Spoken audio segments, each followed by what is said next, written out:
15 states, plus the 2nd congressional districts in Nebraska and Maine, are potentially in play this November for either Vice President Kamala Harris or former President Donald Trump. The states already marked as solid blue or solid red are those deeply aligned with either side. They each backed Trump or Joe Biden in 2020 by at least 10 percentage points. And every single data-driven forecast out there gives Trump or Harris a better than 90% chance of winning them. Now, as for the remaining states, the two candidates do hold a clear edge in most of them, as you'll soon come to see, but though they are all very likely to be decided by single-digit margins, and so should either candidate come to win this race in landslide fashion, they could theoretically flip either direction. Let's take a look then at the latest polls in each of these competitive states, going region by region, starting with the Southwest duo of Nevada and Arizona. These are two absolutely critical battlegrounds here, headed on totally opposite trajectories. Nevada has trended nearly 5 points to the right since 2012, when Barack Obama carried it by 7 points over Mitt Romney. Then in 2020, Joe Biden's 2.5-point victory marked the first time that Nevada voted to the right of the nation since the start of the 21st century, as Biden won the national popular votes by 4.5 points.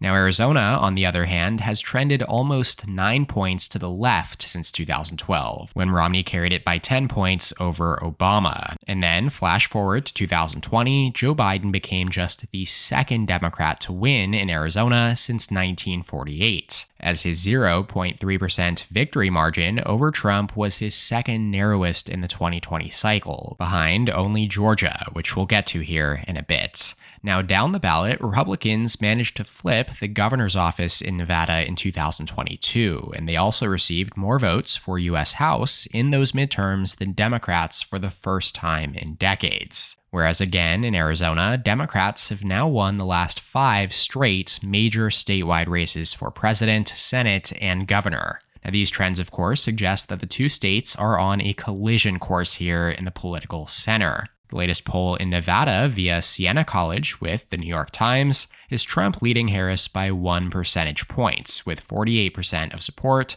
to 47% among 677 likely voters sampled between August 8th and 15th. Then over in Arizona, the latest survey in Arizona comes via Noble Predictive Insights, and it has Trump leading Harris by 3 points in a head-to-head race among a little more than 1,000 registered voters surveyed between August 12th and 16th. So now with those margins in mind, Nevada will tilt towards Trump on our electoral college map, while Arizona goes in the lean column. For these rating classifications in these videos, margins below 3 points are tilt, 3 to 7% lean, 7 to 10% likely, and then anything greater than 10 points is safe or solid. Let's head over to Texas now, the second largest state in the nation by way of population. It awards 40 electoral votes, only behind California's 54. The Lone Star State is an emerging battleground as Joe Biden received 46.5% of the vote in the 2020 election, the highest vote share for a Democrat since Texas last went blue in 1976. Now, here in 2024, Democrats enter this cycle with far less momentum than 4 years ago, as Trump and the Republican Party at large's rapid gains among minority voters, specifically Hispanics here in South Texas, has offset Democratic gains in urban areas here, like Dallas and San Antonio. Now, the latest poll here in Texas from Public Policy Polling, surveyed on August 21st and 22nd, has Trump up 5 points among 725 registered voters, 49% to 44%. That 5-point gap would mark the third straight cycle in which Texas's margin narrows, though it does still go down as leaning towards Trump here. Over to the southeast we go, starting in Georgia. Like I said, the Peach State was the closest state in 2020 at Biden plus 0.2, 49.5% to 42.3%. Long a reliably conservative state, the Atlanta metropolitan region has rapidly diversified over the last decade, much like Phoenix back in Arizona, with an influx of left-leaning college grads and minority voters helping push Biden over the edge in an extraordinarily high turnout election in 2020. Now here in 2024, we saw Trump make gains against Biden in the crosstabs among voters of color before the president dropped out. He consistently led Biden by around 4 to 6 points in Decision Desk HQ and the Hill's top-line average. Yet now, with Harris headlining the Democratic ticket, we have seen those gains diminish quite a bit. The latest poll here in Georgia from a polling company called Focal Group does still have Trump leading by 4 points over Harris, 52% to 48% among 651 likely voters. Now, if Harris is going to outperform Biden anywhere, it is going to be in a state like Georgia, with a high percentage of African American and young Democratic voters that simply were not energized by Biden's candidacy, to say the least. But this is another lean GOP poll here for Trump, lifting him up and ahead of Harris now in the race to 270 with 198 electoral votes to 196. Down in Florida, another electoral giant here with 30 electoral votes. It was one of just 5 states where Trump managed to improve on his 2016 margin, as he carried it by 3.4% in 2020. And since then, it's only shifted further to the right, as we saw incumbents Governor Ron DeSantis and Senator Marco Rubio both win re-election by double digits, 19% in Ron DeSantis' case, and then 16% for Marco Rubio in the Senate race, respectively. Now here in 2024, Florida Atlantic University just released a survey here showing Trump up 3 points among more than 1,000 likely voters. 50% to 47%, it's quite extraordinary to think that it wasn't too long ago that Florida was synonymous with the term swing state. It's now very likely to vote Republican for a third straight cycle. Heading up the coastline to North Carolina, a perennially competitive yet Republican-leaning state in recent years. Trump won it by just 1 percentage point in 2020, but had polled very strongly against Biden this cycle, with an average lead of 4.9% based on 45 polls before the president dropped out. Now with Harris, we have seen one of the strongest leftward shifts here in the nation, as Survey USA released a poll with High Point University that has Trump and Harris tied, pulling in 47% of support each among 938 likely voters surveyed between August 19th and 22nd. Now, this is not the only poll to come out recently showing Harris in a tight race. In fact, per Decision Desk HQ's latest average, Trump and Harris are tied based on a total of 10 polls, and Harris had even led recently. I should make sure to note here, though, that both Hillary Clinton and Joe Biden led Trump in the final polling averages headed into the 2016 and 2020 elections, before ultimately losing the state to Trump on both occasions. That's just something to keep in mind amidst this shift, as we do place North Carolina down as a pure toss-up on our electoral map. Closing out the Southeast region now, let's head up to the Commonwealth of Virginia. 13 electoral votes here. They went into the Biden camp in 2020 by 10 percentage points, as he did become the first Democrat to carry Virginia by a double-digit margin since 1944. Virginia has transitioned over the last 2 decades from a reliably Republican state to a swing state, and it is now strongly Democratic-leaning. Here in 2024, though, Trump had polled within striking distance, or even ahead of Biden in Virginia at times this cycle. But kind of like Georgia and North Carolina, Harris's appeal as a candidate is most strongly suited to Virginia's demographic profile. The latest poll in Virginia has Harris up 3 points, 47% to 44% among 629 registered voters in this Quantus Polls and News sample. That does make Virginia our first state to lean towards Harris here, raising her electoral vote tally up to 209, though she still trails Trump's 228 as we head on up to the Midwest region. Before we get into those states, though, please take a second to consider subscribing to my channel below. It's completely free and it does help me out tremendously. According to my channel analytics page, more than 80% of my viewers are not subscribed. We have gotten that down from 90%, so let's keep going and try to get that down to 50-50 by election day.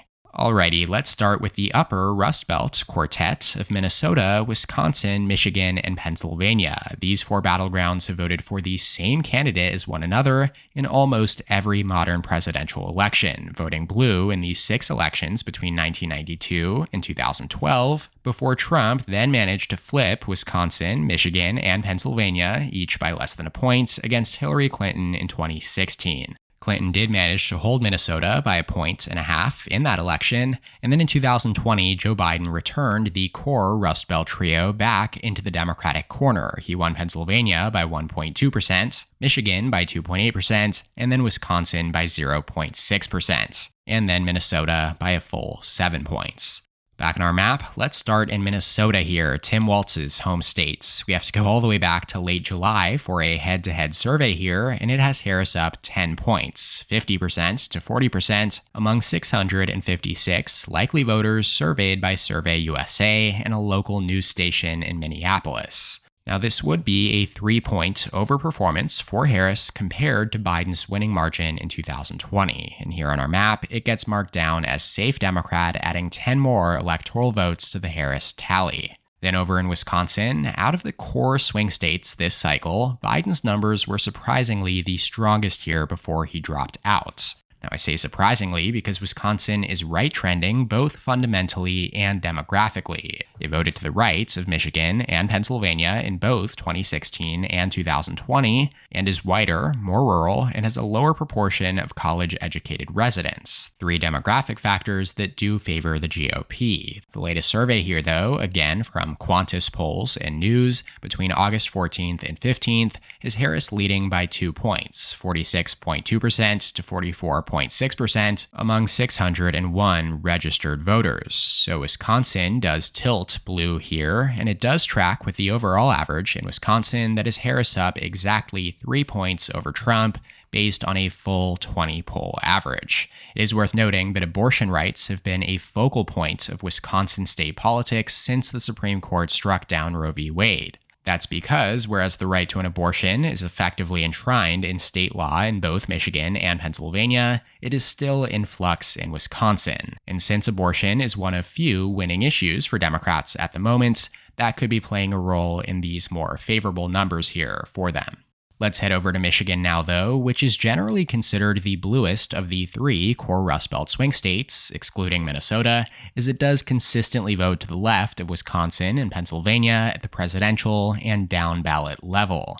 The latest survey from TIPP Insights with American Greatness, a Trump-aligned PAC, has Harris leading Trump by 2 points here, with 48.4% to 46%, so more like 2.4% to be exact, in this sample of 741 likely voters surveyed between August 20th and 22nd. Now, you could make a strong case that Michigan is a must-win for Harris, just like North Carolina is a must-win for Trump. Should the vice president lose in Michigan, it's likely that she'd also lose almost every other state on this map, and thereby fall well short of 270 electoral votes. It does tilt her way here, though, on our latest polling map, joining Wisconsin, which does lift Kamala Harris up to 244 electoral votes now as Trump continues to lag behind at 228. Let's see if she can expand her narrow edge now in Pennsylvania, which does award 19 electoral votes. With Florida now no longer considered a true swing state, Pennsylvania has become the largest electoral prize among 2024's battlegrounds, which also makes it the most likely tipping point state in this election.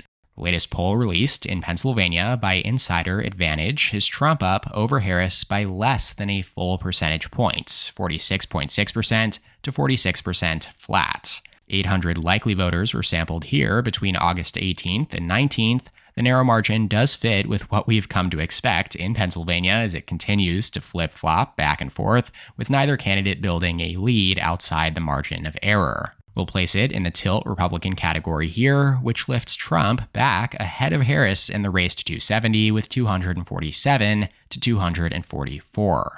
5 states remain now. Let's start with our Midwestern duo of Ohio and Iowa, a duo because they have followed nearly identical trends as one another in recent years. Both Obama states in 2008 and 2012, Trump carried Iowa and Ohio each by margins of around 8 to 9 points in 2016 and in 2020. As such, they are now considered firmly Republican-leaning, and while we don't yet have a poll between Trump and Harris in Iowa, the latest survey in Ohio has Trump up 10 points over Harris, 52% to 42%, among 600 likely voters. That's enough for Ohio to be placed as a safe Republican state, and given that these two are almost certain to vote within just about a point or two of one another, I'm going to add Iowa to that category as well. And that does mean that Trump hits exactly 270 electoral votes now, which would be enough to make him just the second president to serve a non-consecutive term in the White House. We do still have 2 states to go, though, up here in the Northeast. Maine and New Hampshire, plus the 2nd congressional districts in Maine and Nebraska. Now, the state of Maine and the state of New Hampshire, along with Minnesota over here, have followed similar trends over the last couple cycles. Hillary Clinton narrowly held them in the Democratic corner against Trump in 2016, each by less than 3 points, before Joe Biden in 2020 pushed them hard to the left by more than 7 points each. The last time any of them voted for a Republican presidential candidate was New Hampshire back in the 2000 election, 6 cycles ago. Now, the latest 2024 survey in Maine via the University of New Hampshire, ironically enough, has Harris leading Trump by a whopping 17 points, with 58% to 41% among almost 1,000 likely voters sampled between August 15th and 19th. Now, Robert F. Kennedy Jr. has notably withdrawn from the Maine ballots, which does mean that we're unlikely to get to ranked choice voting here this November. It goes down as safe blue here. And then to wrap up the states, up in New Hampshire, it does tend to be the most competitive state here in the Northeast, excluding Pennsylvania, of course, though it is now voted blue in 7 of the last 8 cycles. Again, the University of New Hampshire has Harris up 5 points among almost 2,000 likely voters, 52% to 47%. It's going to lean blue with a Harris plus 5 lead there. That does lift the vice president's electoral counts up to 250 as she continues to trail Trump's 270, with 16 electoral votes in North Carolina still marked down as toss-up. Let's finish off the video, though, by looking at the latest polls side by side in the 2nd congressional districts of Nebraska and Maine. This top survey from Remington Research Group is in Nebraska. It is Harris plus 8, and it was surveyed between August 14th and 17th. That would mark a 2-point improvement for Harris relative to Biden's winning margin here in 2020. As for the bottom poll, we see Trump expectedly leading Harris by 2 points, with 51% to 49% among 701 likely voters surveyed here in late July. Now, the former president did carry this ultra-rural northern 2nd district in Maine in both 2016 and 2020, and it does go as tilt Republican here, while the urban Omaha-based 2nd district in Nebraska is likely Democrat. So that does it for this video. Make sure to subscribe to my channel down below so you don't miss future editions of this presidential election analysis style of video. You can also feel free to let me know in the comments what you think of this map and these electoral race ratings. Shout out to my channel members on screen here. Thank you so much for your support. If you would like to become a member, go ahead and click the join button below this video to receive exclusive perks. Make sure to subscribe to my channel down below as well, and please leave a like on the video if you enjoyed it. You can check out more content from my channel here, and as always, thank you so much for watching. I'll see you next time. EP out.